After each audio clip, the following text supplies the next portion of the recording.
Hello mga kamars, tayo nga po pala gagawa ngayon ng graham. Yan po, may pits po tayo dito. Saka today.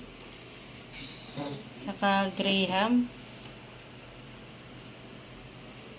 Saka po yung ating gatas na gagamitin, Alaska asada. Saka po may jersey din po tayo. Yan, gagamitin po tayo ng Bear Brand. Lagyan na po natin dito. Lagyan na po natin ng tubig. Ang ating Bear Brand. Mga kamars. At saka natin po haluin. Yan mga kamars. At ito nga po palang ating gatas ay nilagay po muna natin sa freezer para tumigas. Yan. At na po pagsasama-samahin. Saka rin po itong jersey. Creamy asada. Ayan, lagyan na rin po natin.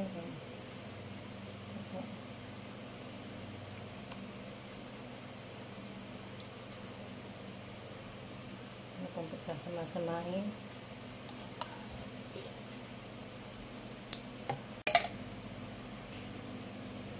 Ayan, atin lang pong mix. Mix lang po natin mga kamars ang ating crema asada.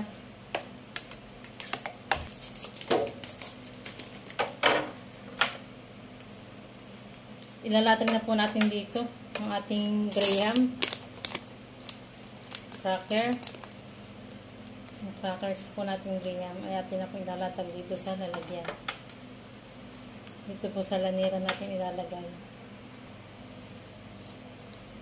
Ito nga po pala yung ating Bear Brand na nilagyan po ng tubig. Atin po ditong babasain. Ilulublob po natin itong graham na crackers, mga kamars. Saka natin po ilalagay dito. Yan. Ganyan lang po hanggang sa matapos. Malinis nga po pala yung aking kamay. Po pala ay naghugas bago po dumudlot sa aking ginagawa. Ayan, ilatag lang po natin. Lublog po doon sa may gatas.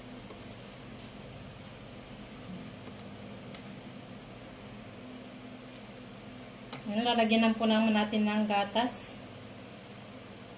Tapos na po natin ilatag yung tinapay, yung graham.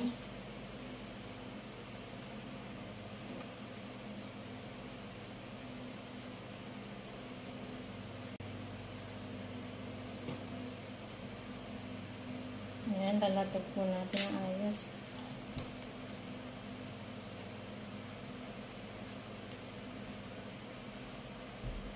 Ayan po pala yung buong-buong yan. Hindi ko po na ayos na halo. At wala po tayong mixer. Wala nga po pala tayong mixer mga kamars. Kaya hindi mahalo ayos ang ating gatas na Alaska asada. Ayan, lalagyan po natin ng peach.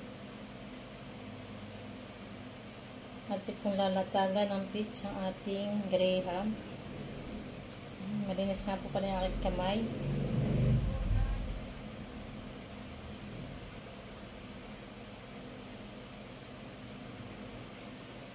Ayan mga kamars, tapos na po natin yung first layer. Naman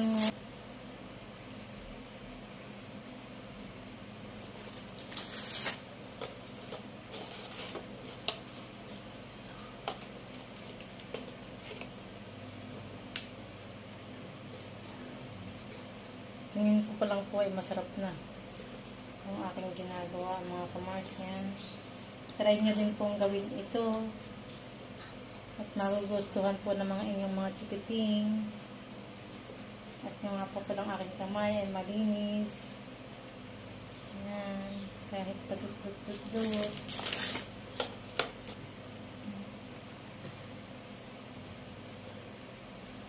nga po pala aking kamay.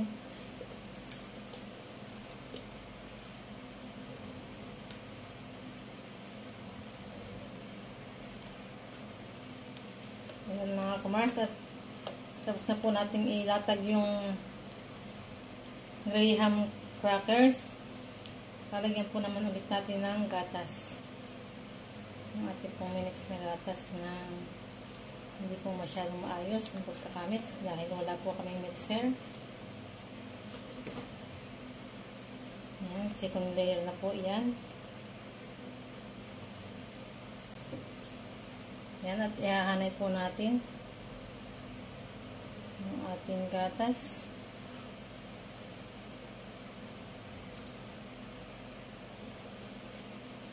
Yan, maglalagay na po ulit tayo ng peach sa ibabaw. Pinakang toppings na po. At last na po ito.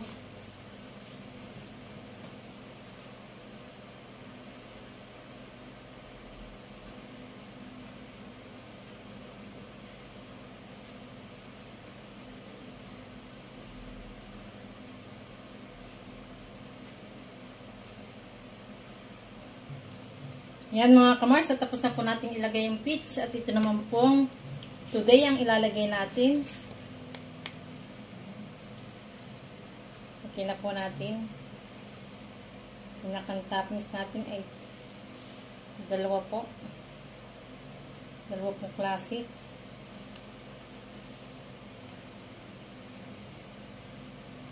Yan, atin na pong ilalagay sa ibabaw mga kamars ng ating today.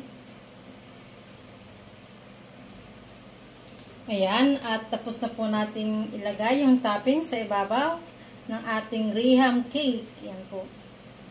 Tapos na po natin gawin ang ating graham cake mga kamars, at ilalagay na po natin sa freezer ito. I-freezer po muna natin.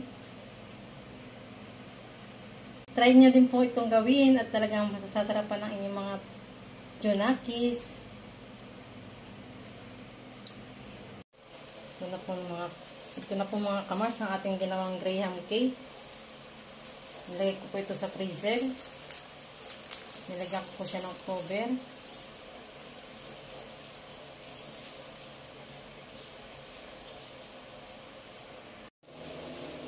Natatay na po natin. Natin mga kamars ang ating graham cake.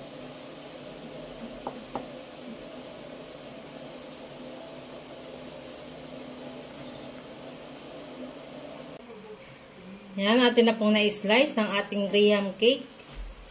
Ito na po yung ating graham cake. Napakasarap po mga kamars ang ating graham cake.